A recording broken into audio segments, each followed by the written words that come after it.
2026년 3월 1일 2부 예배. 로마서 2장 11절에서 12절. 외모로 사람을 취하지 않는 심판.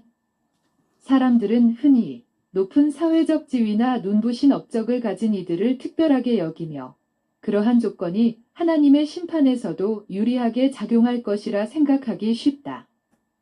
그러나 성경이 말하는 하나님의 심판은 인간의 평가 방식과 전혀 다르다.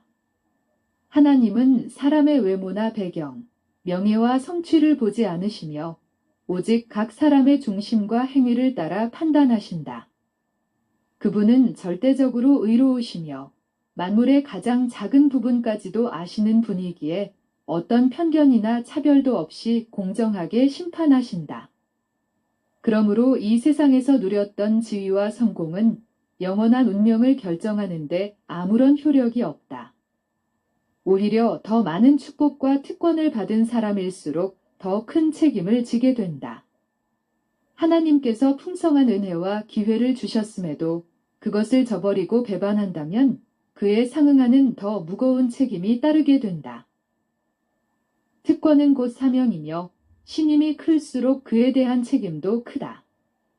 세상에서는 배경과 능력이 이점이 되지만 하나님의 심판 앞에서는 그것이 도리어 더 엄중한 기준이 될 수 있다. 인류는 심판의 관점에서 율법을 받은 자와 받지 못한 자로 구분된다.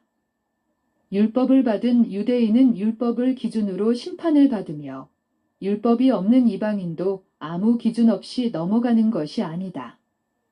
그들은 자연 만물 속에 나타난 창조주의 흔적과 옳고 그름을 분별하는 양심을 통해 하나님에 대한 제한된 지식을 가지고 있다. 하나님은 각 사람이 처한 영적 환경과 받은 빛의 정도를 모두 고려하여 공의롭게 판단하신다. 그러므로 누구도 무지함을 이유로 완전히 면책될 수 없다. 특히 유대인은 하나님의 율법을 맡은 민족으로서 큰 사명을 받았으나 그 책임을 온전히 감당하지 못했다. 더 나아가 복음까지 들은 기독교인은 더욱 큰 빛과 은혜를 받은 자들이다.